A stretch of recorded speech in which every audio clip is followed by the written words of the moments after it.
Chapter 13. A Corrupter of Thought. It's not only the accumulation of facts that threatens my client with ruin, gentlemen of the jury, he began. What is really damning for my client is one fact, the dead body of his father. Had it been an ordinary case of murder, you would have rejected the charge in view of the triviality, the incompleteness, and the fantastic character of the evidence. If you examine each part of it separately. Or, at least, you would have hesitated to ruin a man's life simply from the prejudice against him which he has, alas, only too well deserved. But it's not an ordinary case of murder, it's a case of parricide. That impresses men's minds, and to such a degree that the very triviality and incompleteness of the evidence becomes less trivial and less incomplete even to an unprejudiced mind. How can such a prisoner be acquitted? What if he committed the murder and gets off unpunished? That is what everyone, almost involuntarily, instinctively, feels at heart. Yes, it's a fearful thing to shed a father's blood, the father who has begotten me, loved me, not spared his life for me, grieved over my illnesses from childhood up, troubled all his life for my happiness, and has lived in my joys, in my successes. To murder such a father, that's inconceivable. Gentlemen of the jury, what is a father, a real father? What is the meaning of that great word? What is the great idea in that name? We have just indicated in part what a true father is and what he ought to be. In the case in which we are now so deeply occupied and over which our hearts are aching, in the present case, the father, Fyodor Pavlovich Karamazov, did not correspond to that conception of a father to which we have just referred. That's the misfortune. And indeed some fathers are a misfortune. Let us examine this misfortune rather more closely. We must shrink from nothing, gentlemen of the jury, considering the importance of the decision you have to make. It's our particular duty not to shrink from any idea, like children or frightened women, as the talented prosecutor happily expresses it. But in the course of his heated speech my esteemed opponent, and he was my opponent before I opened my lips, exclaimed several times, "Oh! I will not yield the defense of the prisoner to the lawyer who has come down from Petersburg. I accuse, but I defend also." He exclaimed that several times. But forgot to mention that if this terrible prisoner was for 23 years so grateful for a mere pound of nuts given him by the only man who had been kind to him as a child in his father's house, might not such a man well have remembered for 23 years how he ran in his father's backyard, without boots on his feet and with his little trousers hanging by one button, to use the expression of the kind-hearted doctor, Herzenstube? Oh, gentlemen of the jury, why need we look more closely at this misfortune? Why repeat what we all know already? What did my client meet with when he arrived here, at his father's house, and why depict my client as a heartless egoist and monster? He is uncontrolled, he is wild and unruly, we are trying him now for that, but who is responsible for his life? Who is responsible for his having received such an unseemly bringing up, in spite of his excellent disposition and his grateful and sensitive heart? Did anyone train him to be reasonable? Was he enlightened by study? Did anyone love him ever so little in his childhood? My client was left to the care of Providence like a beast of the field. He thirsted perhaps to see his father after long years of separation. 1,000 times perhaps he may, recalling his childhood, have driven away the loathsome phantoms that haunted his childish dreams, and with all his heart he may have longed to embrace and to forgive his father. And what awaited him? He was met by cynical taunts, suspicions and wrangling about money. He heard nothing but revolting talk and vicious precepts uttered daily over the brandy, and at last he saw his father seducing his mistress from him with his own money. Oh, gentlemen of the jury, that was cruel and revolting. And that old man was always complaining of the disrespect and cruelty of his son. He slandered him in society, injured him, calumniated him, bought up his unpaid debts to get him thrown into prison. Gentlemen of the jury, people like my client, who are fierce, unruly, and uncontrolled on the surface, are sometimes, most frequently indeed, exceedingly tender-hearted, only they don't express it. Don't laugh at my idea. The talented prosecutor laughed mercilessly just now at my client for loving Schiller, loving the sublime and beautiful. I should not have laughed at that in his place. Yes, such natures, oh, let me speak in defense of such natures, so often and so cruelly misunderstood, these natures often thirst for tenderness, goodness, and justice, as it were. In contrast to themselves, their unruliness, their ferocity, they thirst for it unconsciously.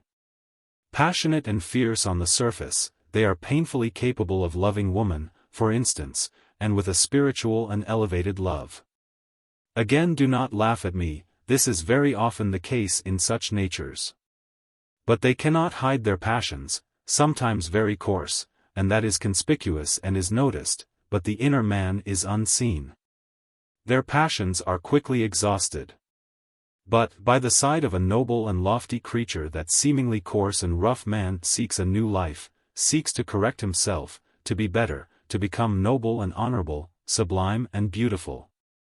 However much the expression has been ridiculed. I said just now that I would not venture to touch upon my client's engagement. But I may say half a word. What we heard just now was not evidence, but only the scream of a frenzied and revengeful woman, and it was not for her, oh, not for her, to reproach him with treachery, for she has betrayed him. If she had had but a little time for reflection, she would not have given such evidence. Oh, do not believe her. No, my client is not a monster, as she called him. The lover of mankind on the eve of his crucifixion said, I am the Good Shepherd. The Good Shepherd lays down his life for his sheep, so that not one of them might be lost. Let not a man's soul be lost through us. I asked just now what does Father mean, and exclaimed that it was a great word, a precious name.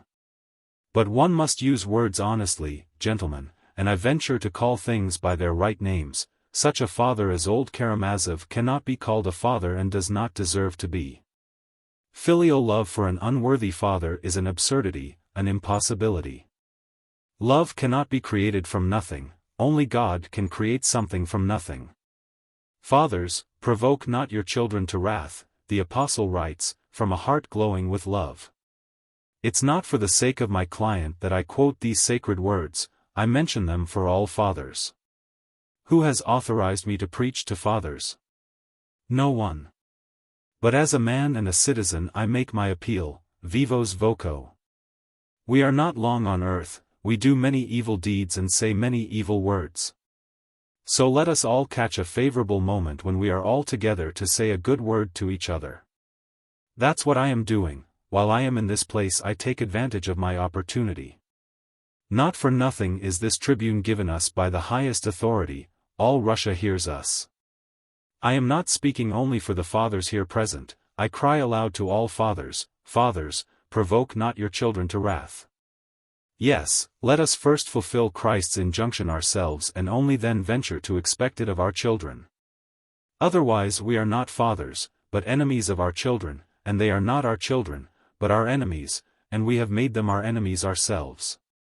What measure ye mete it shall be measured unto you again. It's not I who say that, it's the gospel precept, measure to others according as they measure to you. How can we blame children if they measure us according to our measure? Not long ago a servant girl in Finland was suspected of having secretly given birth to a child. She was watched, and a box of which no one knew anything was found in the corner of the loft, behind some bricks. It was opened and inside was found the body of a newborn child which she had killed. In the same box were found the skeletons of 2 other babies which, according to her own confession, she had killed at the moment of their birth. Gentlemen of the jury, was she a mother to her children? She gave birth to them, indeed, but was she a mother to them? Would anyone venture to give her the sacred name of mother? Let us be bold, gentlemen, let us be audacious even. It's our duty to be so at this moment and not to be afraid of certain words and ideas like the Moscow women in Ostrovsky's play, who are scared at the sound of certain words. No, let us prove that the progress of the last few years has touched even us, and let us say plainly, the father is not merely he who begets the child, but he who begets it and does his duty by it. Oh, of course, there is the other meaning, there is the other interpretation of the word father, which insists that any father, even though he be a monster, even though he be the enemy of his children, still remains my father simply because he begot me. But this is, so to say, the mystical meaning which I cannot comprehend with my intellect, but can only accept by faith, or, better to say, on faith, like many other things which I do not understand, but which religion bids me believe. But in that case let it be kept outside the sphere of actual life.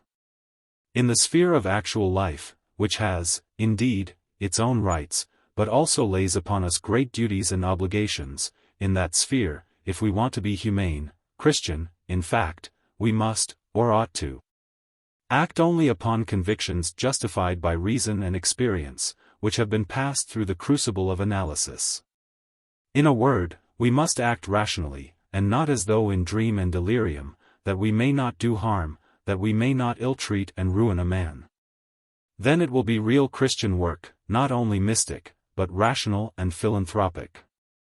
There was violent applause at this passage from many parts of the court, but Fedyukovitch waved his hands as though imploring them to let him finish without interruption. The court relapsed into silence at once. The orator went on. Do you suppose, gentlemen, that our children as they grow up and begin to reason can avoid such questions? No, they cannot, and we will not impose on them an impossible restriction. The sight of an unworthy father involuntarily suggests tormenting questions to a young creature, especially when he compares him with the excellent fathers of his companions. The conventional answer to this question is, he begot you, and you are his flesh and blood, and therefore you are bound to love him. The youth involuntarily reflects, but did he love me when he begot me? He asks, wondering more and more. Was it for my sake he begot me? He did not know me, not even my sex, at that moment, at the moment of passion, perhaps, inflamed by wine, and he has only transmitted to me a propensity to drunkenness. That's all he's done for me. Why am I bound to love him simply for begetting me when he has cared nothing for me all my life after? Oh, perhaps those questions strike you as coarse and cruel, but do not expect an impossible restraint from a young mind. Drive nature out of the door and it will fly in at the window, and, above all, let us not be afraid of words. But decide the question according to the dictates of reason and humanity and not of mystic ideas. How shall it be decided? Why, like this. Let the son stand before his father and ask him, Father, tell me, why must I love you? Father, show me that I must love you, and if that father is able to answer him and show him good reason, we have a real, normal, parental relation, not resting on mystical prejudice, but on a rational, responsible and strictly humanitarian basis. But if he does not, there's an end to the family tie. He is not a father to him, and the son has a right to look upon him as a stranger, and even an enemy. Our tribune, gentlemen of the jury, ought to be a school of true and sound ideas. Here the orator was interrupted by irrepressible and almost frantic applause. Of course, it was not the whole audience, but a good half of it applauded. The fathers and mothers present applauded. Shrieks and exclamations were heard from the gallery, where the ladies were sitting. Handkerchiefs were waved. The president began ringing his bell with all his might. He was obviously irritated by the behavior of the audience, but did not venture to clear the court as he had threatened. Even persons of high position, old men with stars on their breasts, sitting on specially reserved seats behind the judges, applauded the orator and waved their handkerchiefs. So that when the noise died down, the president confined himself to repeating his stern threat to clear the court, and Fedyukovitch, excited and triumphant, continued his speech. Gentlemen of the jury, you remember that awful night of which so much has been said today, when the son got over the fence and stood face to face with the enemy and persecutor who had begotten him. I insist most emphatically it was not for money he ran to his father's house. The charge of robbery is an absurdity, as I proved before.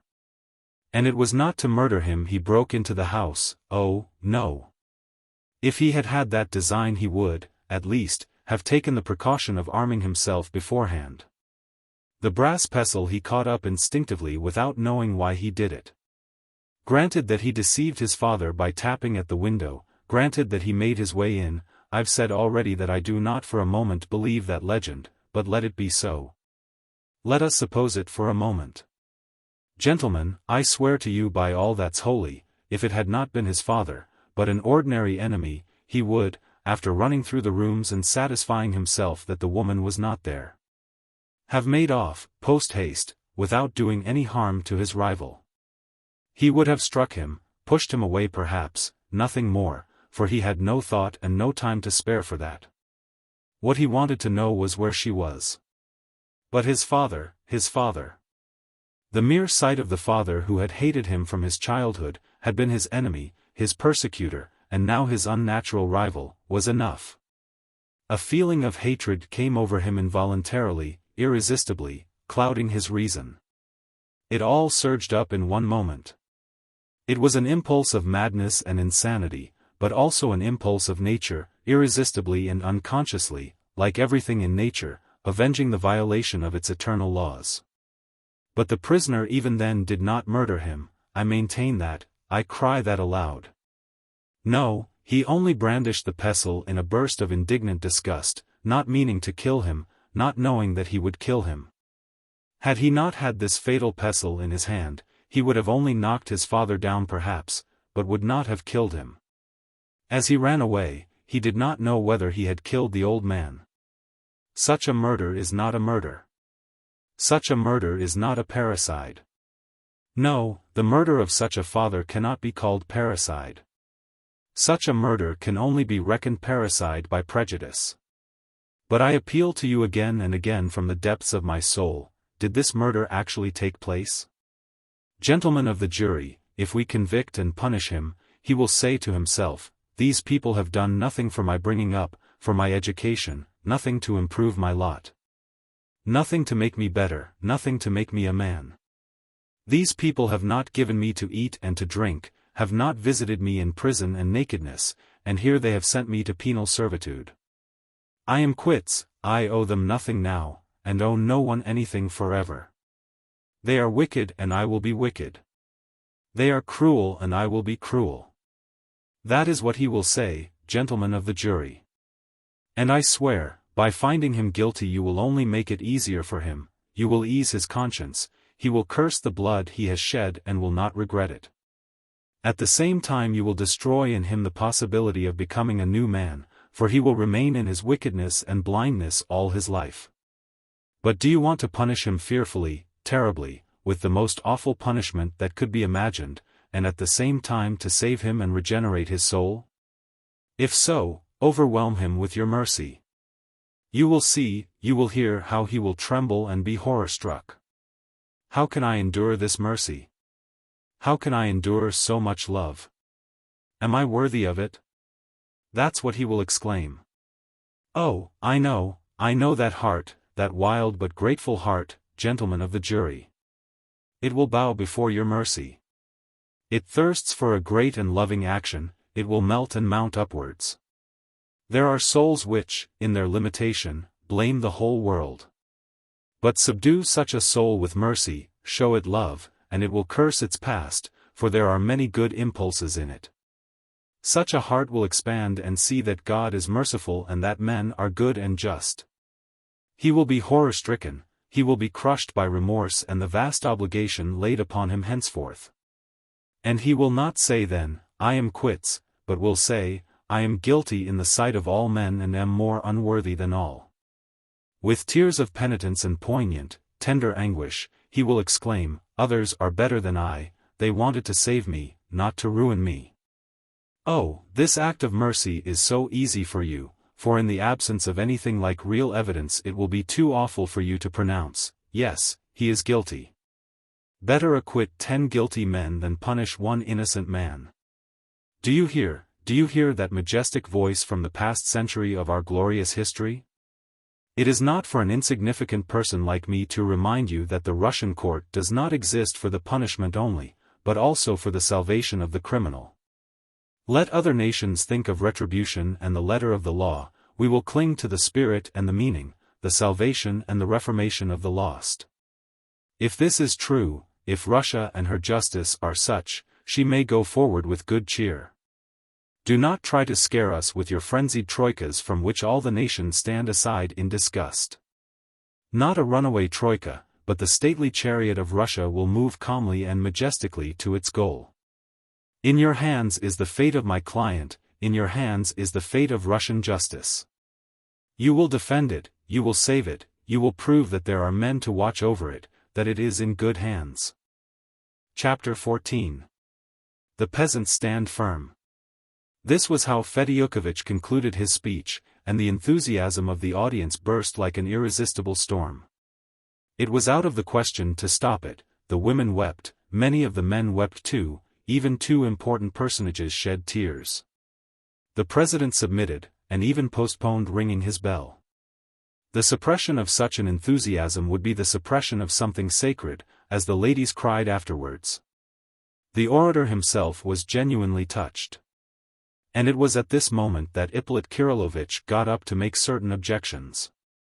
People looked at him with hatred. What? What's the meaning of it? He positively dares to make objections, the ladies babbled.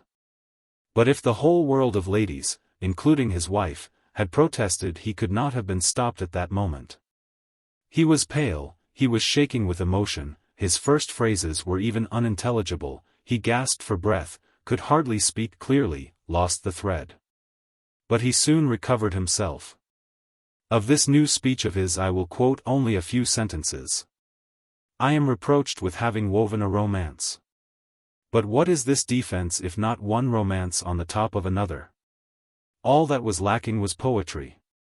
Fyodor Pavlovitch, while waiting for his mistress, tears open the envelope and throws it on the floor. We are even told what he said while engaged in this strange act. Is not this a flight of fancy? And what proof have we that he had taken out the money? Who heard what he said? The weak-minded idiot, Smerdyakov, transformed into a Byronic hero, avenging society for his illegitimate birth. Isn't this a romance in the Byronic style? And the son who breaks into his father's house and murders him without murdering him is not even a romance. This is a sphinx setting us a riddle which he cannot solve himself. If he murdered him, and what's the meaning of his murdering him without having murdered him? Who can make head or tail of this? Then we are admonished that our tribune is a tribune of true and sound ideas, and from this tribune of sound ideas is heard a solemn declaration that to call the murder of a father parricide is nothing but a prejudice. But if parricide is a prejudice, and if every child is to ask his father why he is to love him, what will become of us? What will become of the foundations of society? What will become of the family? Parricide, it appears, is only a bogey of Moscow merchants' wives.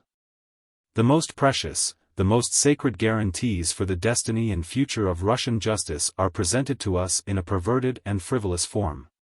Simply to attain an object, to obtain the justification of something which cannot be justified. Oh, crush him by mercy, cries the counsel for the defense, but that's all the criminal wants, and tomorrow it will be seen how much he is crushed. And is not the counsel for the defense too modest in asking only for the acquittal of the prisoner?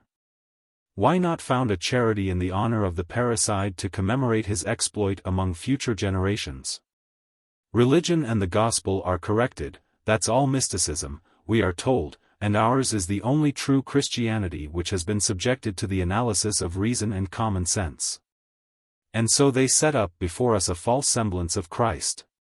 What measure ye mete, so it shall be meted unto you again, cried the counsel for the defense. And instantly deduces that Christ teaches us to measure as it is measured to us, and this from the tribune of truth and sound sense. We peep into the gospel only on the eve of making speeches, in order to dazzle the audience by our acquaintance with what is, anyway, a rather original composition, which may be of use to produce a certain effect, all to serve the purpose. But what Christ commands us is something very different. He bids us beware of doing this, because the wicked world does this, but we ought to forgive and to turn the other cheek. And not to measure to our persecutors as they measure to us. This is what our God has taught us, and not that to forbid children to murder their fathers is a prejudice. And we will not from the tribune of truth and good sense correct the gospel of our Lord, whom the counsel for the defense deigns to call only the crucified lover of humanity. In opposition to all Orthodox Russia, which calls to him, for thou art our God. At this the president intervened and checked the overzealous speaker, begging him not to exaggerate, not to overstep the bounds, and so on, as presidents always do in such cases. The audience, too, was uneasy. The public was restless, there were even exclamations of indignation. Fedyukovich did not so much as reply. He only mounted the tribune to lay his hand on his heart and, with an offended voice, utter a few words full of dignity.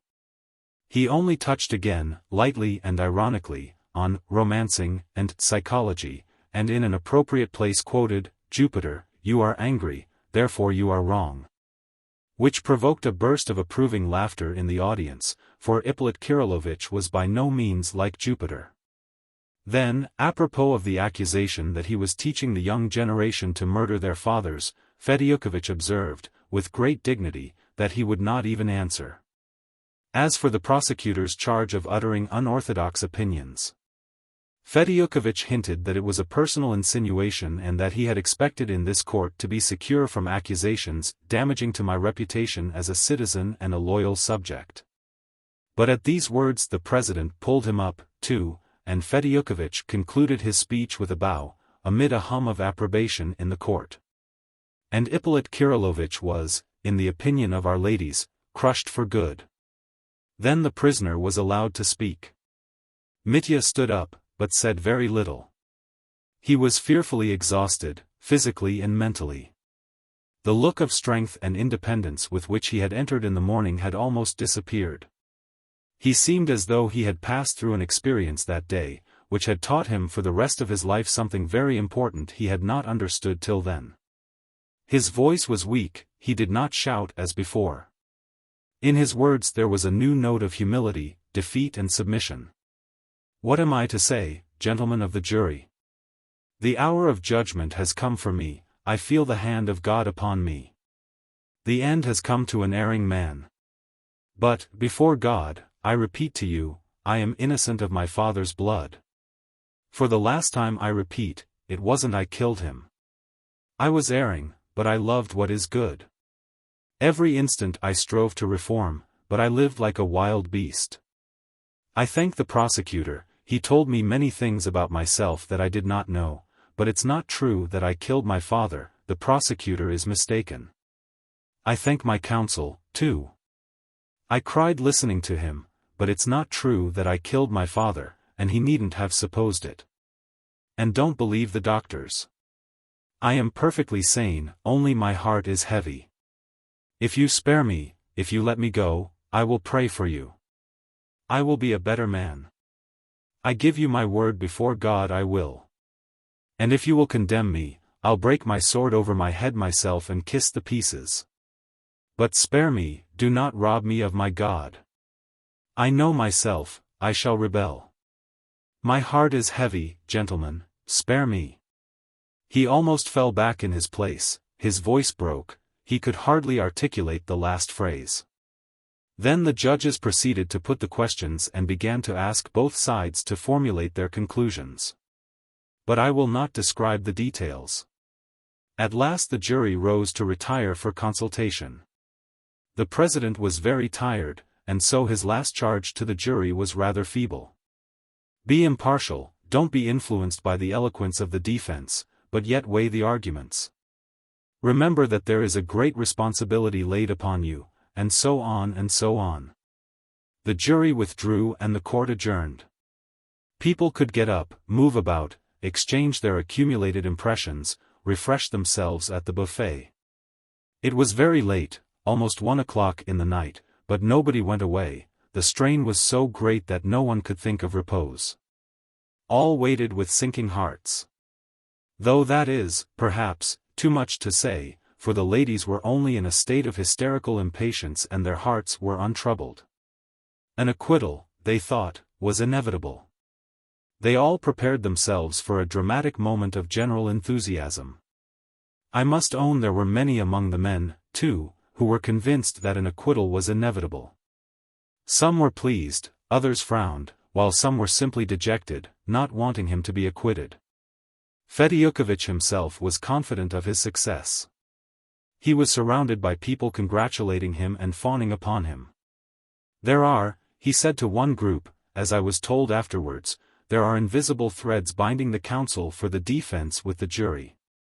One feels during one's speech if they are being formed. I was aware of them. They exist. Our cause is one. Set your mind at rest.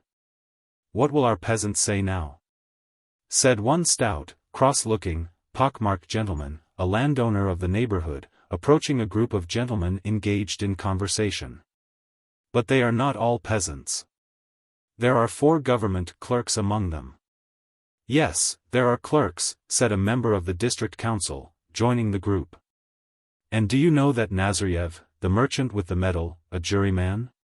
What of him? He is a man with brains. But he never speaks. He is no great talker, but so much the better.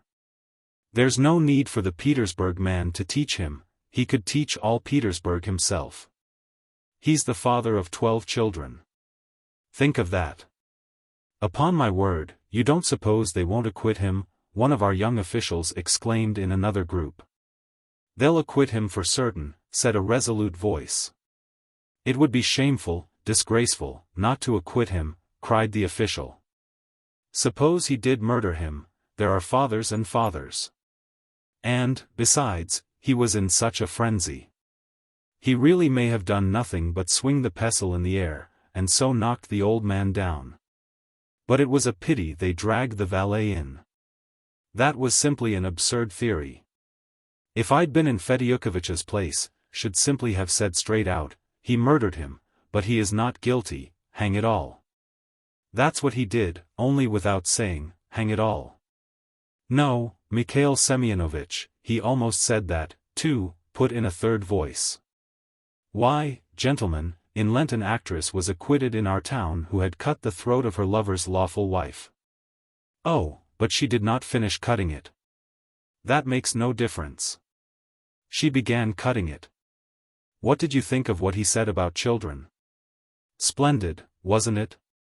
Splendid. And about mysticism, too." "Oh, drop mysticism, do," cried someone else, "think of Ippolit and his fate from this day forth. His wife will scratch his eyes out tomorrow for Mitya's sake. Is she here? What an idea. If she'd been here she'd have scratched them out in court.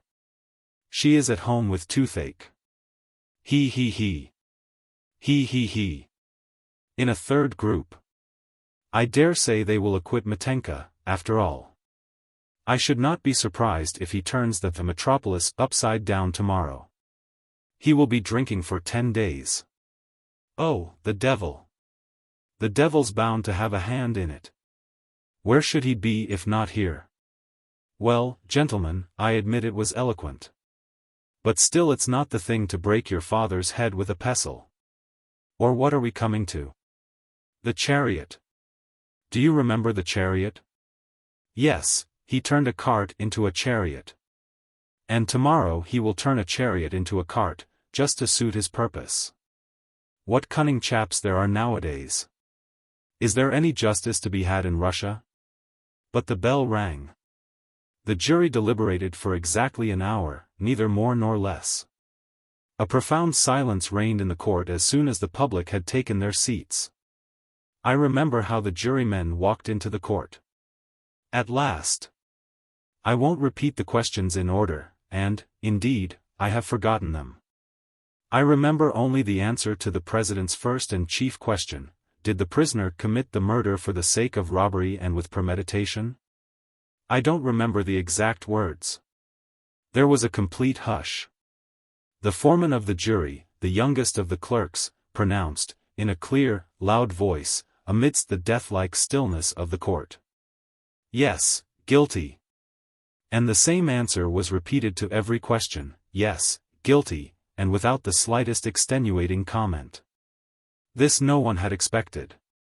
Almost everyone had reckoned upon a recommendation to mercy, at least. The death-like silence in the court was not broken, all seemed petrified, those who desired his conviction as well as those who had been eager for his acquittal. But that was only for the first instant, and it was followed by a fearful hubbub. Many of the men in the audience were pleased. Some were rubbing their hands with no attempt to conceal their joy. Those who disagreed with the verdict seemed crushed, shrugged their shoulders, whispered, but still seemed unable to realize this. But how shall I describe the state the ladies were in? I thought they would create a riot. At first they could scarcely believe their ears. Then suddenly the whole court rang with exclamations, "What's the meaning of it? What next?" They leapt up from their places. They seemed to fancy that it might be at once reconsidered and reversed. At that instant Mitya suddenly stood up and cried in a heartrending voice, stretching his hands out before him. "I swear by God and the dreadful day of judgment I am not guilty of my father's blood. Katya, I forgive you. Brothers, friends, have pity on the other woman." He could not go on, and broke into a terrible sobbing wail that was heard all over the court in a strange, unnatural voice unlike his own. From the farthest corner at the back of the gallery came a piercing shriek. It was Grushenka. She had succeeded in begging admittance to the court again before the beginning of the lawyer's speeches. Mitya was taken away. The passing of the sentence was deferred till next day. The whole court was in a hubbub, but I did not wait to hear. I only remember a few exclamations I heard on the steps as I went out. "He'll have a 20 years' trip to the mines. Not less. Well, our peasants have stood firm. And have done for our Mitya." Epilogue. Chapter 1. Plans for Mitya's escape. Very early, at 9 o'clock in the morning, 5 days after the trial, Alyosha went to Katerina Ivanovna's to talk over a matter of great importance to both of them. And to give her a message. She sat and talked to him in the very room in which she had once received Grushenka. In the next room Ivan Fyodorovitch lay unconscious in a high fever. Katerina Ivanovna had immediately after the scene at the trial ordered the sick and unconscious man to be carried to her house. Disregarding the inevitable gossip and general disapproval of the public. One of the two relations who lived with her had departed to Moscow immediately after the scene in court, the other remained. But if both had gone away, Katerina Ivanovna would have adhered to her resolution, and would have gone on nursing the sick man and sitting by him day and night. Varvinsky and Herzenstube were attending him. The famous doctor had gone back to Moscow, refusing to give an opinion as to the probable end of the illness. Though the doctors encouraged Katerina Ivanovna and Alyosha, it was evident that they could not yet give them positive hopes of recovery. Alyosha came to see his sick brother twice a day. But this time he had specially urgent business, and he foresaw how difficult it would be to approach the subject, yet he was in great haste. He had another engagement that could not be put off for that same morning, and there was need of haste. They had been talking for a quarter of an hour. Katerina Ivanovna was pale and terribly fatigued, yet at the same time in a state of hysterical excitement. She had a presentiment of the reason why Alyosha had come to her. "Don't worry about his decision," she said, with confident emphasis to Alyosha. "One way or another he is bound to come to it. He must escape. That unhappy man, that hero of honor and principle, not he, not Dmitri Fyodorovitch, but the man lying the other side of that door, who has sacrificed himself for his brother," Katya added. With flashing eyes, "told me the whole plan of escape long ago. You know he has already entered into negotiations. I've told you something already. You see, it will probably come off at the third etape from here, when the party of prisoners is being taken to Siberia. Oh, it's a long way off yet. Ivan Fyodorovitch has already visited the superintendent of the third etape. But we don't know yet who will be in charge of the party, and it's impossible to find that out so long beforehand. Tomorrow perhaps I will show you in detail the whole plan which Ivan Fyodorovitch left me on the eve of the trial in case of need. That was when, do you remember, you found us quarreling. He had just gone downstairs, but seeing you I made him come back, do you remember? Do you know what we were quarreling about then? No, I don't, said Alyosha. Of course he did not tell you. It was about that plan of escape. He had told me the main idea 3 days before, and we began quarreling about it at once and quarreled for 3 days. We quarreled because, when he told me that if Dmitri Fyodorovich were convicted he would escape abroad with that creature, I felt furious at once. I can't tell you why, I don't know myself why. Oh, of course, I was furious then about that creature, and that she, too, should go abroad with Dmitri. Katerina Ivanovna exclaimed suddenly, her lips quivering with anger. As soon as Ivan Fyodorovich saw that I was furious about that woman, he instantly imagined I was jealous of Dmitri and that I still loved Dmitri. That is how our first quarrel began. I would not give an explanation, I could not ask forgiveness. I could not bear to think that such a man could suspect me of still loving that, and when I myself had told him long before that I did not love Dmitri, that I loved no one but him. It was only resentment against that creature that made me angry with him. 3 days later, on the evening you came, he brought me a sealed envelope, which I was to open at once, if anything happened to him. Oh, he foresaw his illness. He told me that the envelope contained the details of the escape, and that if he died or was taken dangerously ill, I was to save Mitya alone. Then he left me money, nearly 10,000, those notes to which the prosecutor referred in his speech, having learnt from someone that he had sent them to be changed. I was tremendously impressed to find that Ivan Fyodorovich had not given up his idea of saving his brother, and was confiding this plan of escape to me. Though he was still jealous of me and still convinced that I loved Mitya. Oh, that was a sacrifice. No, you cannot understand the greatness of such self-sacrifice, Alexei Fyodorovich. I wanted to fall at his feet in reverence, but I thought at once that he would take it only for my joy at the thought of Mitya's being saved, and he certainly would have imagined that. And I was so exasperated at the mere possibility of such an unjust thought on his part that I lost my temper again, and instead of kissing his feet, flew into a fury again. Oh, I am unhappy. It's my character, my awful, unhappy character. Oh, you will see, I shall end by driving him, to abandon me for another with whom he can get on better, like Dmitri. But, no, I could not bear it, I should kill myself. And when you came in then, and when I called to you and told him to come back, I was so enraged by the look of contempt and hatred he turned on me that, do you remember? I cried out to you that it was he alone who had persuaded me that his brother Dmitri was a murderer. I said that malicious thing on purpose to wound him again. He had never persuaded me that his brother was a murderer. On the contrary, it was I who persuaded him.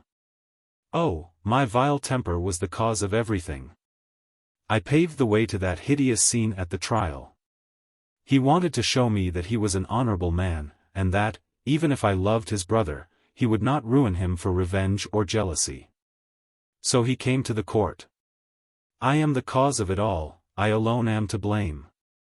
Katya never had made such confessions to Alyosha before.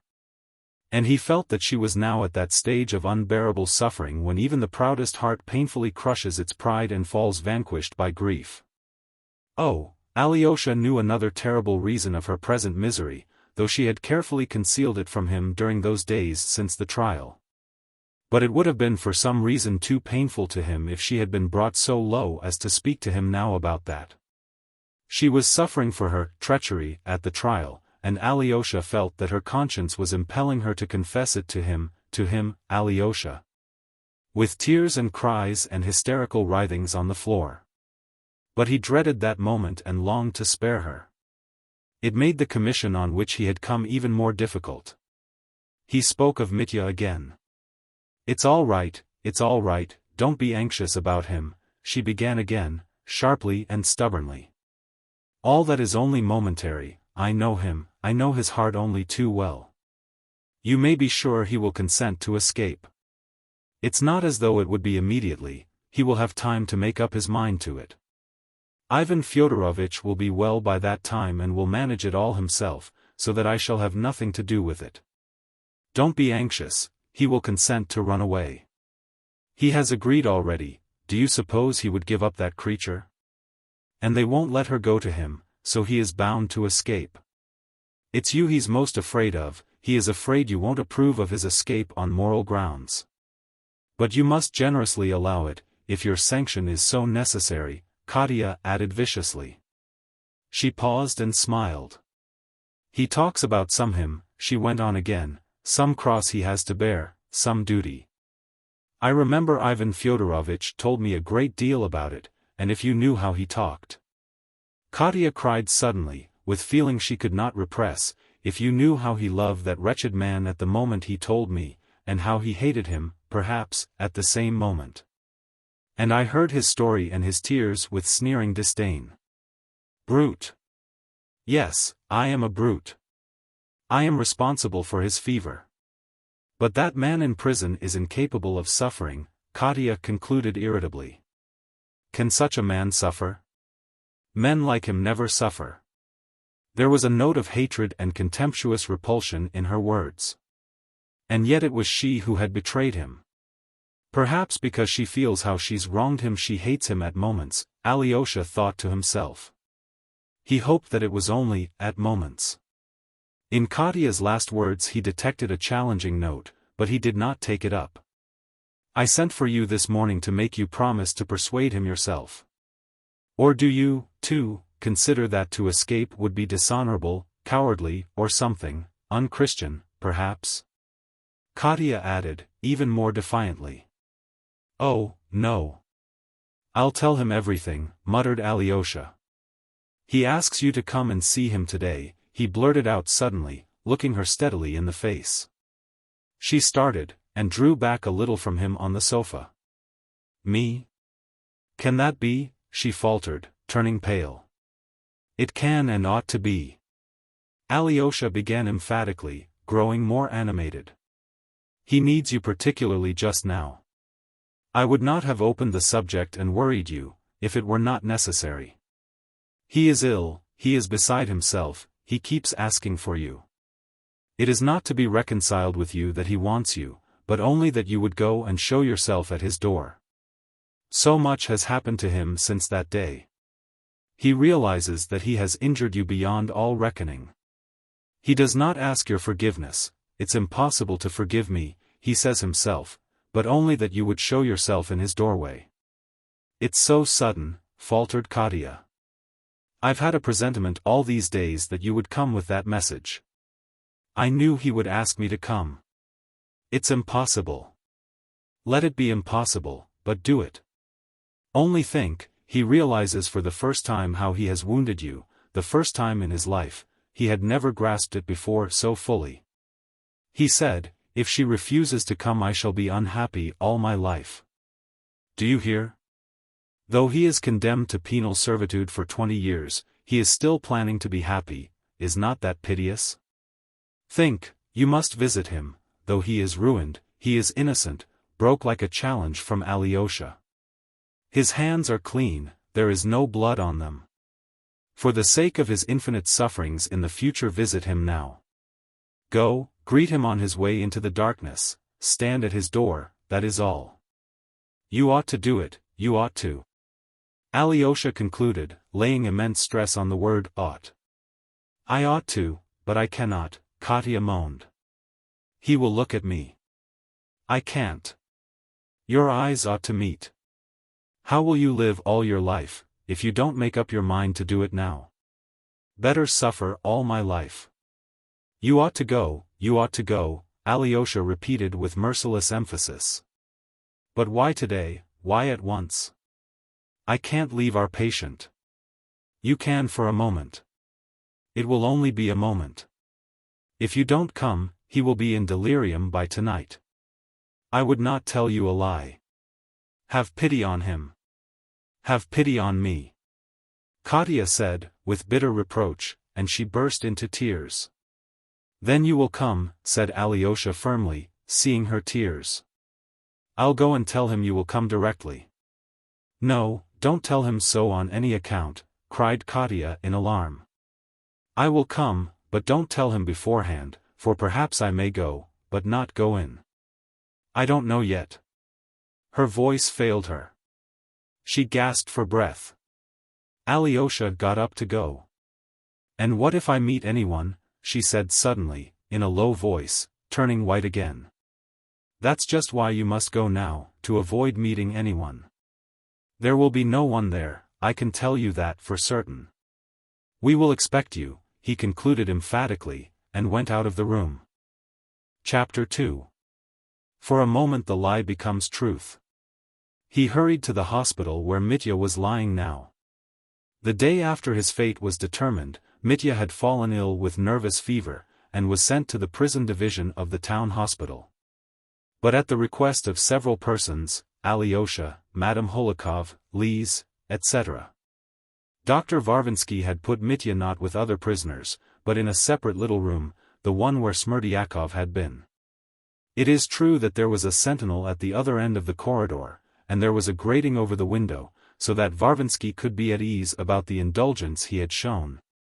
Which was not quite legal, indeed. But he was a kind-hearted and compassionate young man. He knew how hard it would be for a man like Mitya to pass at once so suddenly into the society of robbers and murderers, and that he must get used to it by degrees. The visits of relations and friends were informally sanctioned by the doctor and overseer, and even by the police captain. But only Alyosha and Grushenka had visited Mitya. Rakitin had tried to force his way in twice, but Mitya persistently begged Varvinsky not to admit him. Alyosha found him sitting on his bed in a hospital dressing gown, rather feverish, with a towel, soaked in vinegar and water, on his head. He looked at Alyosha as he came in with an undefined expression, but there was a shade of something like dread discernible in it. He had become terribly preoccupied since the trial. Sometimes he would be silent for half an hour together, and seemed to be pondering something heavily and painfully, oblivious of everything about him. If he roused himself from his brooding and began to talk, he always spoke with a kind of abruptness and never of what he really wanted to say. He looked sometimes with a face of suffering at his brother. He seemed to be more at ease with Grushenka than with Alyosha. It is true, he scarcely spoke to her at all, but as soon as she came in, his whole face lighted up with joy. Alyosha sat down beside him on the bed in silence. This time Mitya was waiting for Alyosha in suspense, but he did not dare ask him a question. He felt it almost unthinkable that Katya would consent to come, and at the same time he felt that if she did not come, something inconceivable would happen. Alyosha understood his feelings. Trifon Borisovich, Mitya began nervously, has pulled his hole into pieces, I am told. He's taken up the flooring, pulled apart the planks, split up all the gallery, I am told.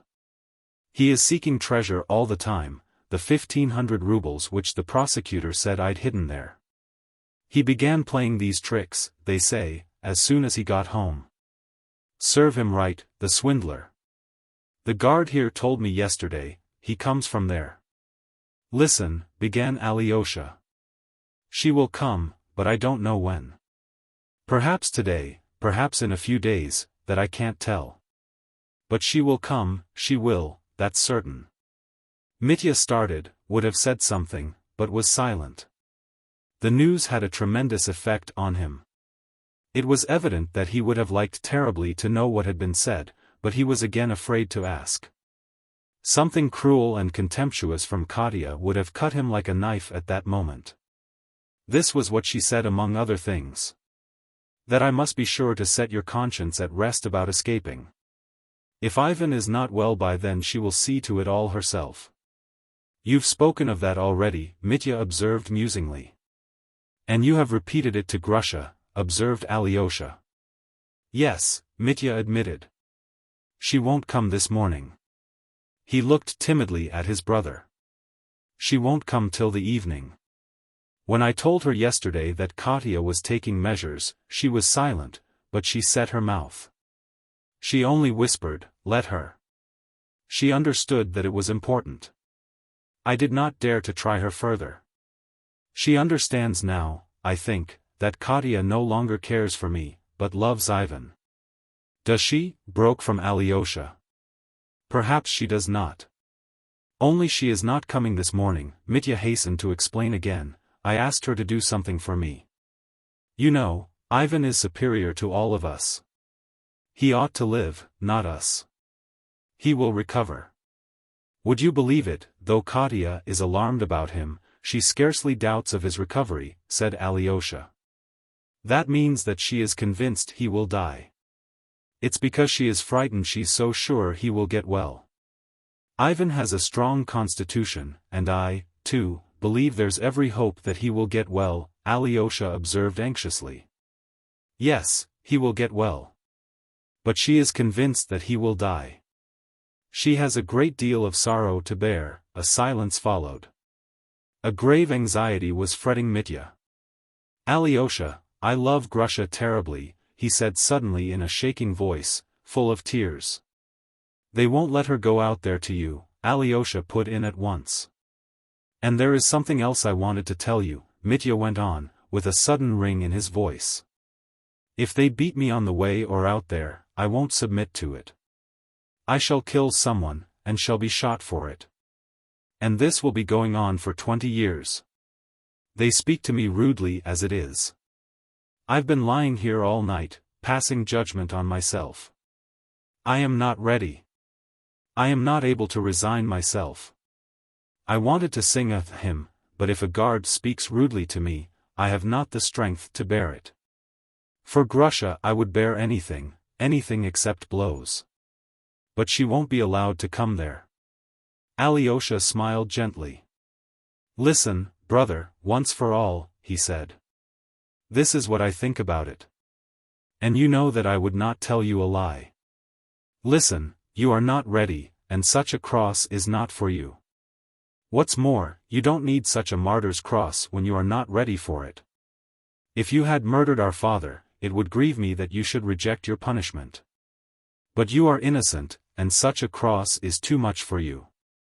You wanted to make yourself another man by suffering. I say, only remember that other man always, all your life and wherever you go. And that will be enough for you. Your refusal of that great cross will only serve to make you feel all your life an even greater duty, and that constant feeling will do more to make you a new man, perhaps, than if you went there. For there you would not endure it and would repine, and perhaps at last would say, I am quits. The lawyer was right about that. Such heavy burdens are not for all men. For some they are impossible. These are my thoughts about it, if you want them so much. If other men would have to answer for your escape, officers or soldiers, then I would not have allowed you, smiled Alyosha. But they declare, the superintendent of that tape told Ivan himself, that if it's well managed there will be no great inquiry, and that they can get off easily. Of course, bribing is dishonest even in such a case, but I can't undertake to judge about it, because if Ivan and Katya commission me to act for you, I know I should go and give bribes. I must tell you the truth. And so I can't judge of your own action. But let me assure you that I shall never condemn you. And it would be a strange thing if I could judge you in this. Now I think I've gone into everything. But I do condemn myself, cried Mitya. I shall escape, that was settled apart from you. Could Mitya Karamazov do anything but run away? But I shall condemn myself, and I will pray for my sin forever. That's how the Jesuits talk, isn't it? Just as we are doing? Yes. Alyosha smiled gently. I love you for always telling the whole truth and never hiding anything, cried Mitya, with a joyful laugh. So I've caught my Alyosha being Jesuitical. I must kiss you for that. Now listen to the rest, I'll open the other side of my heart to you. This is what I planned and decided. If I run away, even with money and a passport, and even to America, I should be cheered up by the thought that I am not running away for pleasure, not for happiness, but to another exile as bad. Perhaps, as Siberia. It is as bad, Alyosha, it is. I hate that America, damn it, already. Even though Grusha will be with me. Just look at her, is she an American? She is Russian, Russian to the marrow of her bones. She will be homesick for the mother country, and I shall see every hour that she is suffering for my sake, that she has taken up that cross for me. And what harm has she done? And how shall I, too, put up with the rabble out there, though they may be better than I, every one of them? I hate that America already. And though they may be wonderful at machinery, every one of them, damn them, they are not of my soul. I love Russia, Alyosha, I love the Russian God, though I am a scoundrel myself. I shall choke there, he exclaimed, his eyes suddenly flashing. His voice was trembling with tears. So this is what I've decided, Alyosha, listen, he began again, mastering his emotion. As soon as I arrive there with Grusha, we will set to work at once on the land, in solitude, somewhere very remote, with wild bears. There must be some remote parts even there. I am told there are still redskins there, somewhere, on the edge of the horizon. So to the country of the last of the Mohicans, and there we'll tackle the grammar at once, Grusha and I.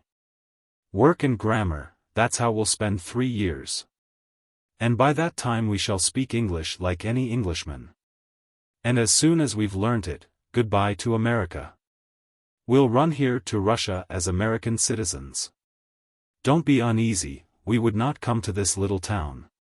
We'd hide somewhere, a long way off, in the north or in the south. I shall be changed by that time, and she will, too, in America. The doctors shall make me some sort of wart on my face, what's the use of their being so mechanical? Or else I'll put out one eye, let my beard grow a yard, and I shall turn grey, fretting for Russia. I dare say they won't recognize us. And if they do, let them send us to Siberia. I don't care. It will show it's our fate. We'll work on the land here, too, somewhere in the wilds, and I'll make up as an American all my life. But we shall die on our own soil. That's my plan, and it shan't be altered. Do you approve? Yes, said Alyosha, not wanting to contradict him. Mitya paused for a minute and said suddenly. And how they worked it up at the trial. Didn't they work it up? If they had not, you would have been convicted just the same, said Alyosha, with a sigh. Yes, people are sick of me here. God bless them, but it's hard, Mitya moaned miserably. Again there was silence for a minute. Alyosha, put me out of my misery at once, he exclaimed suddenly. Tell me, is she coming now, or not? Tell me. What did she say? How did she say it? She said she would come, but I don't know whether she will come today. It's hard for her, you know, Alyosha looked timidly at his brother. I should think it is hard for her. Alyosha, it will drive me out of my mind. Grusha keeps looking at me. She understands. My God, calm my heart, what is it I want? I want Katya. Do I understand what I want? It's the headstrong, evil Karamazov spirit. No, I am not fit for suffering. I am a scoundrel, that's all one can say. Here she is, cried Alyosha. At that instant Katya appeared in the doorway. For a moment she stood still, gazing at Mitya with a dazed expression. He leapt impulsively to his feet, and a scared look came into his face. He turned pale, but a timid, pleading smile appeared on his lips at once, and with an irresistible impulse he held out both hands to Katya. Seeing it, she flew impetuously to him. She seized him by the hands, and almost by force made him sit down on the bed. She sat down beside him, and still keeping his hands pressed them violently. Several times they both strove to speak, but stopped short and again gazed speechless with a strange smile, their eyes fastened on one another. So passed 2 minutes. Have you forgiven me? Mitya faltered at last, and at the same moment turning to Alyosha, his face working with joy, he cried, Do you hear what I am asking, do you hear? That's what I loved you for, that you are generous at heart, broke from Katya. My forgiveness is no good to you, nor yours to me. Whether you forgive me or not, you will always be a sore place in my heart, and I in yours, so it must be." She stopped to take breath. "What have I come for?" She began again with nervous haste, "To embrace your feet, to press your hands like this, till it hurts. You remember how in Moscow I used to squeeze them, to tell you again that you are my God. My joy, to tell you that I love you madly." She moaned in anguish, and suddenly pressed his hand greedily to her lips. Tears streamed from her eyes.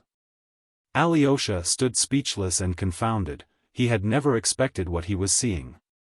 "Love is over, Mitya," Katya began again, "but the past is painfully dear to me. Know that you will always be so.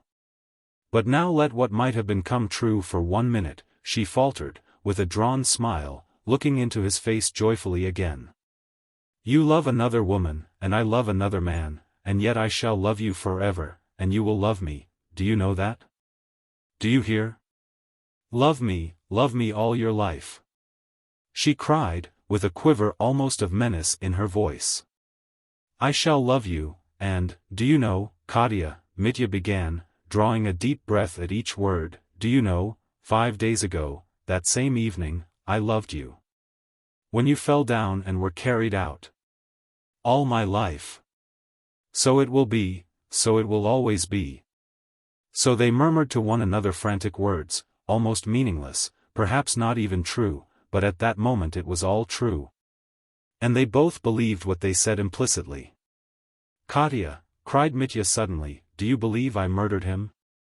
I know you don't believe it now, but then, when you gave evidence. Surely you did not believe it." "I did not believe it even then. I've never believed it. I hated you, and for a moment I persuaded myself. While I was giving evidence I persuaded myself and believed it, but when I'd finished speaking I left off believing it at once.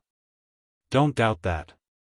I have forgotten that I came here to punish myself," she said, with a new expression in her voice, quite unlike the loving tones of a moment before. "Woman, yours is a heavy burden," broke, as it were, involuntarily from Mitya. "Let me go," she whispered. "I'll come again. It's more than I can bear now." She was getting up from her place, but suddenly uttered a loud scream and staggered back. Grushenka walked suddenly and noiselessly into the room. No one had expected her. Katya moved swiftly to the door, but when she reached Grushenka, she stopped suddenly, turned as white as chalk and moaned softly, almost in a whisper. "Forgive me." Grushenka stared at her and, pausing for an instant, in a vindictive, venomous voice, answered. "We are full of hatred, my girl, you and I.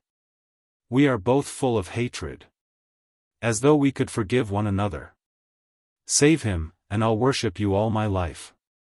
"You won't forgive her," cried Mitya, with frantic reproach. "Don't be anxious, I'll save him for you." Katya whispered rapidly, and she ran out of the room. "And you could refuse to forgive her when she begged your forgiveness herself?" Mitya exclaimed bitterly again. "Mitya, don't dare to blame her, you have no right to." Alyosha cried hotly. Her proud lips spoke, not her heart, Grushenka brought out in a tone of disgust. "If she saves you I'll forgive her everything." She stopped speaking, as though suppressing something. She could not yet recover herself. She had come in, as appeared afterwards, accidentally, with no suspicion of what she would meet. "Alyosha, run after her." Mitya cried to his brother. "Tell her.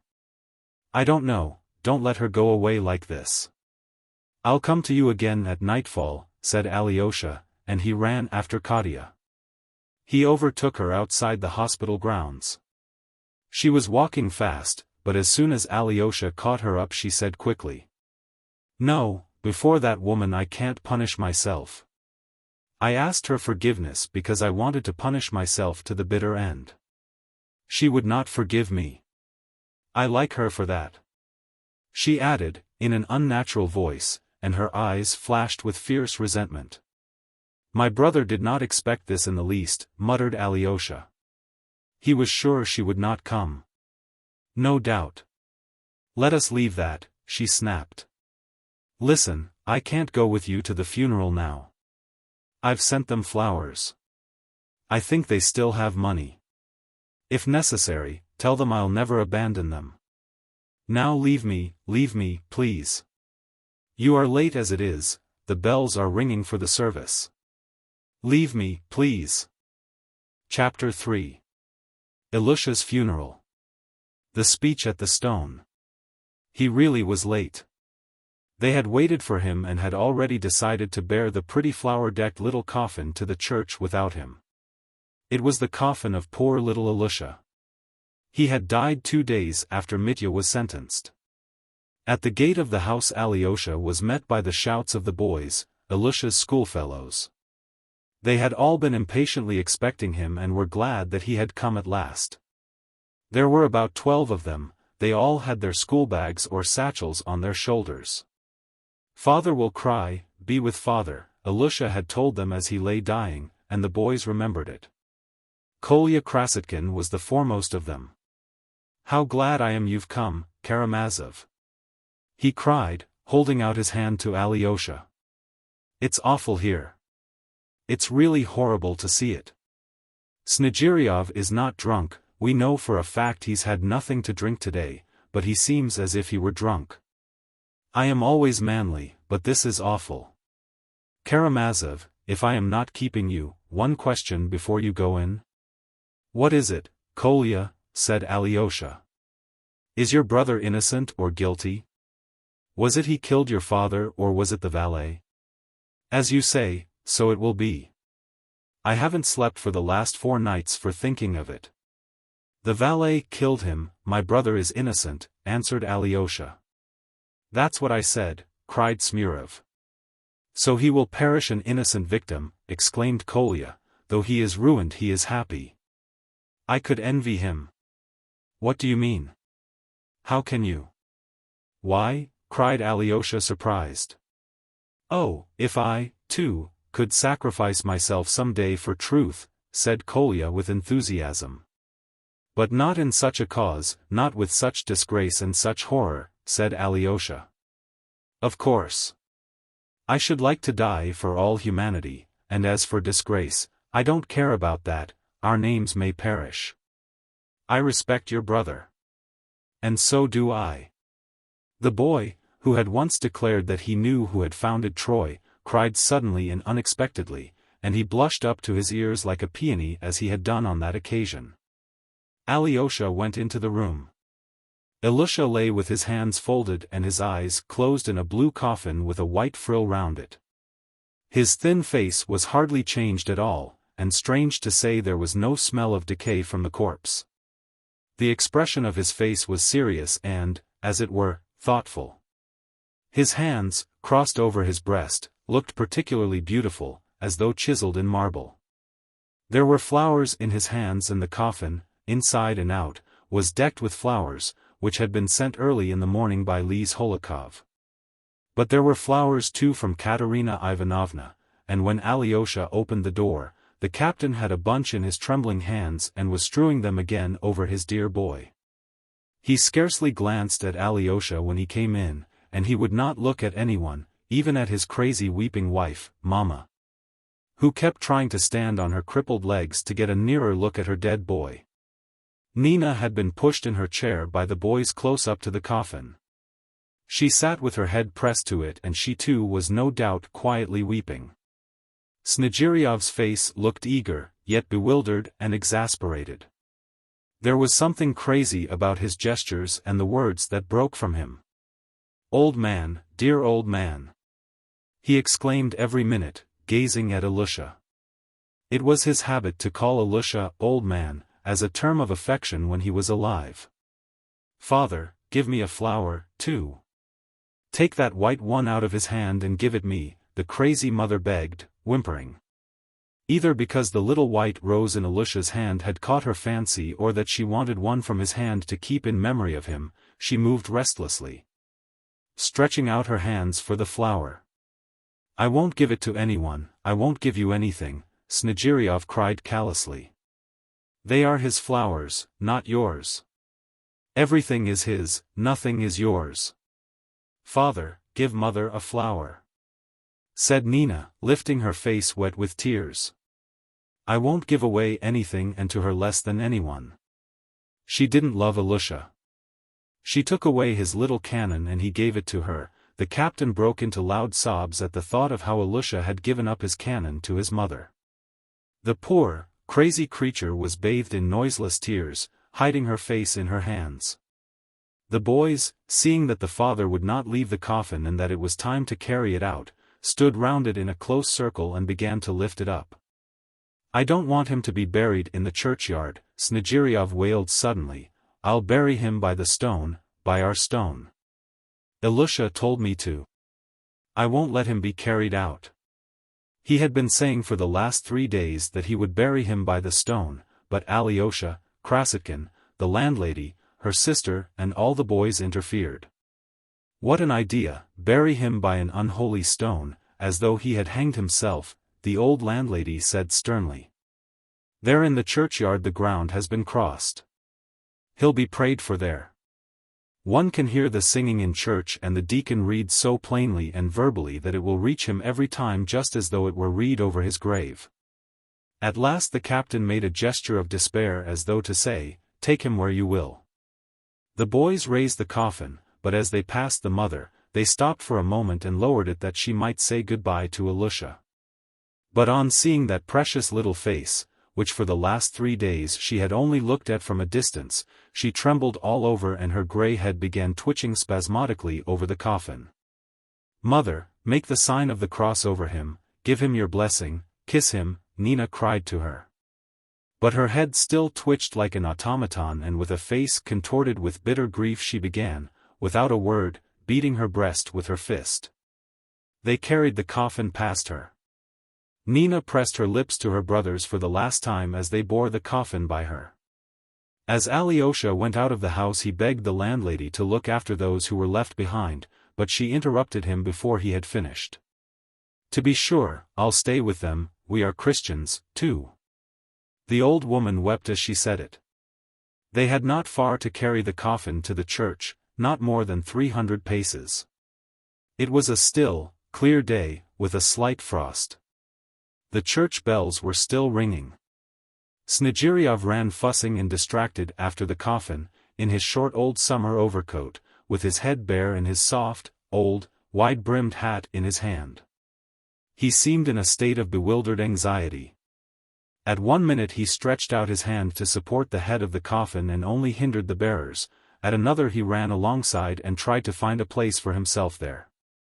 A flower fell on the snow and he rushed to pick it up as though everything in the world depended on the loss of that flower. And the crust of bread, we've forgotten the crust. He cried suddenly in dismay.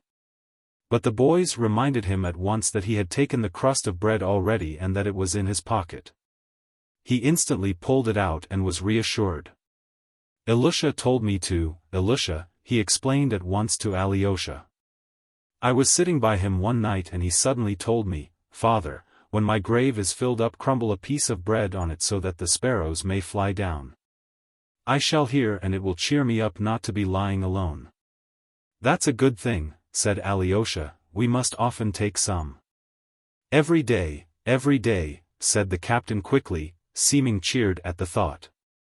They reached the church at last and set the coffin in the middle of it. The boys surrounded it and remained reverently standing so, all through the service. It was an old and rather poor church. Many of the icons were without settings, but such churches are the best for praying in. During the Mass Snegiryov became somewhat calmer, though at times he had outbursts of the same unconscious and, as it were, incoherent anxiety. At one moment he went up to the coffin to set straight the cover or the wreath. When a candle fell out of the candlestick he rushed to replace it and was a fearful time fumbling over it. Then he subsided and stood quietly by the coffin with a look of blank uneasiness and perplexity. After the epistle he suddenly whispered to Alyosha, who was standing beside him, that the epistle had not been read properly but did not explain what he meant. During the prayer, like the cherubim, he joined in the singing but did not go on to the end. Falling on his knees, he pressed his forehead to the stone floor and lay so for a long while. At last came the funeral service itself and candles were distributed. The distracted father began fussing about again, but the touching and impressive funeral prayers moved and roused his soul. He seemed suddenly to shrink together and broke into rapid, short sobs, which he tried at first to smother, but at last he sobbed aloud. When they began taking leave of the dead and closing the coffin, he flung his arms about, as though he would not allow them to cover Ilusha, and began greedily and persistently kissing his dead boy on the lips. At last they succeeded in persuading him to come away from the step, but suddenly he impulsively stretched out his hand and snatched a few flowers from the coffin. He looked at them and a new idea seemed to dawn upon him, so that he apparently forgot his grief for a minute. Gradually he seemed to sink into brooding and did not resist when the coffin was lifted up and carried to the grave. It was an expensive one in the churchyard close to the church. Katerina Ivanovna had paid for it. After the customary rites the gravediggers lowered the coffin. Snegiryov with his flowers in his hands bent down so low over the open grave that the boys caught hold of his coat in alarm and pulled him back. He did not seem to understand fully what was happening. When they began filling up the grave, he suddenly pointed anxiously at the falling earth and began trying to say something, but no one could make out what he meant, and he stopped suddenly. Then he was reminded that he must crumble the bread and he was awfully excited, snatched up the bread and began pulling it to pieces and flinging the morsels on the grave. "Come, fly down, birds, fly down, sparrows," he muttered anxiously. One of the boys observed that it was awkward for him to crumble the bread with the flowers in his hands and suggested he should give them to someone to hold for a time. But he would not do this and seemed indeed suddenly alarmed for his flowers, as though they wanted to take them from him altogether. And after looking at the grave, and as it were, satisfying himself that everything had been done and the bread had been crumbled, he suddenly, to the surprise of everyone, turned, quite composedly even, and made his way homewards. But his steps became more and more hurried, he almost ran. The boys and Alyosha kept up with him. "The flowers are for Mama, the flowers are for Mama. I was unkind to Mama," he began exclaiming suddenly. Someone called to him to put on his hat as it was cold. But he flung the hat in the snow as though he were angry and kept repeating, "I won't have the hat, I won't have the hat." Smurov picked it up and carried it after him. All the boys were crying, and Kolya and the boy who discovered about Troy most of all. Though Smurov, with the captain's hat in his hand, was crying bitterly too, he managed, as he ran, to snatch up a piece of red brick that lay on the snow of the path, to fling it at the flock of sparrows that was flying by. He missed them, of course, and went on crying as he ran. Halfway, Snegiryov suddenly stopped, stood still for half a minute, as though struck by something, and suddenly turning back to the church, ran towards the deserted grave. But the boys instantly overtook him and caught hold of him on all sides. Then he fell helpless on the snow as though he had been knocked down, and struggling, sobbing, and wailing, he began crying out, "Ilusha, old man, dear old man." Alyosha and Kolya tried to make him get up, soothing and persuading him. "Captain, give over, a brave man must show fortitude," muttered Kolya. "You'll spoil the flowers," said Alyosha, "and Mama is expecting them, she is sitting crying because you would not give her any before. Ilusha's little bed is still there." "Yes, yes, Mama." Snegiryov suddenly recollected, "They'll take away the bed, they'll take it away," he added as though alarmed that they really would. He jumped up and ran homewards again. But it was not far off and they all arrived together. Snegiryov opened the door hurriedly and called to his wife with whom he had so cruelly quarreled just before. "Mama, poor crippled darling, Ilusha has sent you these flowers," he cried, holding out to her a little bunch of flowers that had been frozen and broken while he was struggling in the snow. But at that instant he saw in the corner, by the little bed, Ilusha's little boots, which the landlady had put tidily side by side.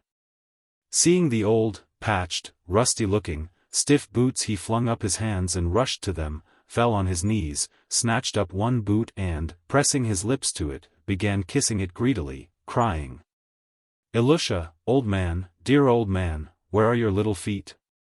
Where have you taken him away? Where have you taken him? The lunatic cried in a heartrending voice. Nina, too, broke into sobs. Kolya ran out of the room, the boys followed him. At last Alyosha too went out. Let them weep, he said to Kolya, it's no use trying to comfort them just now. Let us wait a minute and then go back. No, it's no use, it's awful, Kolya assented. Do you know, Karamazov, he dropped his voice so that no one could hear them, I feel dreadfully sad, and if it were only possible to bring him back, I'd give anything in the world to do it. Ah, so would I, said Alyosha. What do you think, Karamazov? Had we better come back here tonight? He'll be drunk, you know. Perhaps he will. Let us come together, you and I, that will be enough, to spend an hour with them, with the mother and Nina. If we all come together we shall remind them of everything again, Alyosha suggested. The landlady is laying the table for them now, there'll be a funeral dinner or something, the priest is coming, shall we go back to it, Karamazov? Of course, said Alyosha. It's all so strange, Karamazov, such sorrow and then pancakes after it, it all seems so unnatural in our religion. They are going to have salmon, too, the boy who had discovered about Troy observed in a loud voice. I beg you most earnestly, Kardashov, not to interrupt again with your idiotic remarks, especially when one is not talking to you and doesn't care to know whether you exist or not. Kolya snapped out irritably. The boy flushed crimson but did not dare to reply. Meantime they were strolling slowly along the path and suddenly Smurov exclaimed. There's Ilusha's stone, under which they wanted to bury him. They all stood still by the big stone. Alyosha looked and the whole picture of what Snegiryov had described to him that day, how Ilusha, weeping and hugging his father, had cried, Father, Father, how he insulted you, rose at once before his imagination. A sudden impulse seemed to come into his soul. With a serious and earnest expression he looked from one to another of the bright, pleasant faces of Ilusha's schoolfellows, and suddenly said to them, Boys, I should like to say one word to you. Here at this place. The boys stood round him and at once bent attentive and expectant eyes upon him. Boys, we shall soon part. I shall be for some time with my two brothers, of whom one is going to Siberia and the other is lying at death's door. But soon I shall leave this town, perhaps for a long time, so we shall part. Let us make a compact here, at Ilusha's stone, that we will never forget Ilusha and one another. And whatever happens to us later in life, if we don't meet for 20 years afterwards, let us always remember how we buried the poor boy at whom we once threw stones, do you remember, by the bridge? And afterwards we all grew so fond of him. He was a fine boy, a kind-hearted, brave boy, he felt for his father's honor and resented the cruel insult to him and stood up for him. And so in the first place, we will remember him, boys, all our lives. And even if we are occupied with most important things, if we attain to honor or fall into great misfortune, still let us remember how good it was once here, when we were all together. United by a good and kind feeling which made us, for the time we were loving that poor boy, better perhaps than we are. My little doves, let me call you so, for you are very like them, those pretty blue birds, at this minute as I look at your good dear faces. My dear children, perhaps you won't understand what I am saying to you, because I often speak very unintelligibly, but you'll remember it all the same and will agree with my words some time. You must know that there is nothing higher and stronger and more wholesome and good for life in the future than some good memory, especially a memory of childhood, of home. People talk to you a great deal about your education, but some good, sacred memory, preserved from childhood, is perhaps the best education. If a man carries many such memories with him into life, he is safe to the end of his days, and if one has only one good memory left in one's heart, even that may sometime be the means of saving us. Perhaps we may even grow wicked later on, may be unable to refrain from a bad action, may laugh at men's tears and at those people who say as Kolya did just now, I want to suffer for all men. and may even jeer spitefully at such people. But however bad we may become, which God forbid, yet, when we recall how we buried Ilusha, how we loved him in his last days, and how we have been talking like friends all together, at this stone, the cruelest and most mocking of us, if we do become so, will not dare to laugh inwardly at having been kind and good at this moment. What's more, perhaps, that one memory may keep him from great evil, and he will reflect and say, yes, I was good and brave and honest then. Let him laugh to himself, that's no matter, a man often laughs at what's good and kind. That's only from thoughtlessness. But I assure you, boys, that as he laughs he will say at once in his heart, no, I do wrong to laugh, for that's not a thing to laugh at. That will be so, I understand you, Karamazov, cried Kolya, with flashing eyes. The boys were excited and they, too, wanted to say something, but they restrained themselves, looking with intentness and emotion at the speaker. I say this in case we become bad, Alyosha went on, but there's no reason why we should become bad, is there, boys? Let us be, first and above all, kind, then honest, and then let us never forget each other. I say that again. I give you my word for my part that I'll never forget one of you. Every face looking at me now I shall remember even for 30 years. Just now Kolya said to Kardashov that we did not care to know whether he exists or not. But I cannot forget that Kardashov exists and that he is not blushing now as he did when he discovered the founders of Troy, but is looking at me with his jolly, kind, dear little eyes. Boys, my dear boys, let us all be generous and brave like Ilusha, clever, brave and generous like Kolya, though he will be ever so much cleverer when he is grown up, and let us all be as modest, as clever and sweet as Kardashov. But why am I talking about those two? You are all dear to me, boys, from this day forth, I have a place in my heart for you all, and I beg you to keep a place in your hearts for me. Well, and who has united us in this kind, good feeling which we shall remember and intend to remember all our lives? Who, if not Ilusha, the good boy, the dear boy, precious to us forever? Let us never forget him. May his memory live forever in our hearts from this time forth. Yes, yes, forever, forever, the boys cried in their ringing voices, with softened faces. Let us remember his face and his clothes and his poor little boots, his coffin and his unhappy, sinful father, and how boldly he stood up for him alone against the whole school. We will remember, cried the boys. He was brave, he was good. Ah, how I loved him, exclaimed Kolya. Ah, children, ah, dear friends, don't be afraid of life. How good life is when one does something good and just. Yes, yes, the boys repeated enthusiastically. Karamazov, we love you, a voice, probably Kardashov's, cried impulsively. We love you, they all caught it up. There were tears in the eyes of many of them.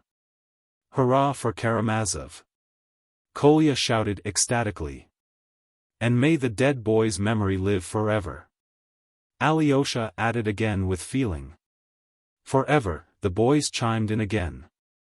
Karamazov, cried Kolya, can it be true what's taught us in religion, that we shall all rise again from the dead and shall live and see each other again, all, Ilusha too? Certainly we shall all rise again, certainly we shall see each other and shall tell each other with joy and gladness all that has happened. Alyosha answered, half laughing, half enthusiastic. Ah, how splendid it will be, broke from Kolya. Well, now we will finish talking and go to his funeral dinner. Don't be put out at our eating pancakes, it's a very old custom and there's something nice in that, laughed Alyosha. Well, let us go. And now we go hand in hand. And always so, all our lives hand in hand. Hurrah for Karamazov! Kolya cried once more rapturously, and once more the boys took up his exclamation, Hurrah for Karamazov!